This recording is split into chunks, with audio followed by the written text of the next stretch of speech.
Well, anger erupts in Caracas. Protesters are battling Venezuelan authorities in the capital city. A march against the ban of a top opposition official actually turned violent as police confronted the demonstrators. For more now, we're joined by Juan Carlos Lamas live from Caracas. Juan, what can you tell us?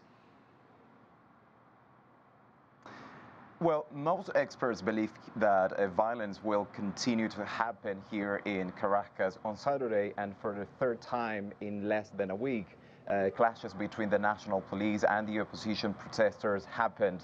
The opposition protesters on Saturday decided to march towards downtown Caracas in support of the dismissal of the Supreme Court judges, but the national police stopped them, firing tear gas and pepper spray, wooden bullets, and using water cannons. And the opposition protesters fought back, throwing stones and bottles to the police. So later on Saturday, some protesters set fire to the Supreme Court of Justice and office of the Justice headquarters here in Caracas. So far, and in 1 week, there have been more than 100 people arrested, at least 70 injured, and one 19-year-old boy died during these clashes. President Nicolás Maduro absolutely condemned all these protests, saying that they are generating violence in the country, and he says that the opposition is just creating more chaos in Venezuela.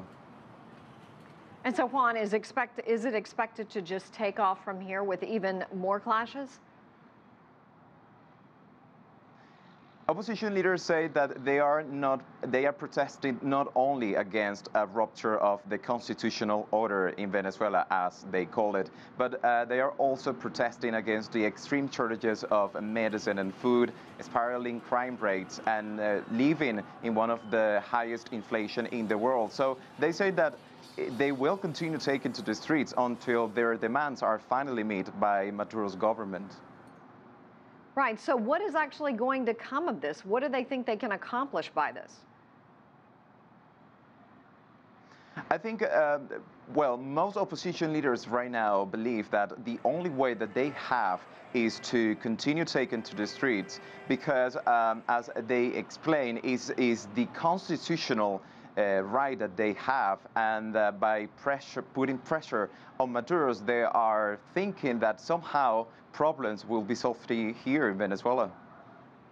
Juan Carlos Lamas, thank you for that, joining us from Caracas.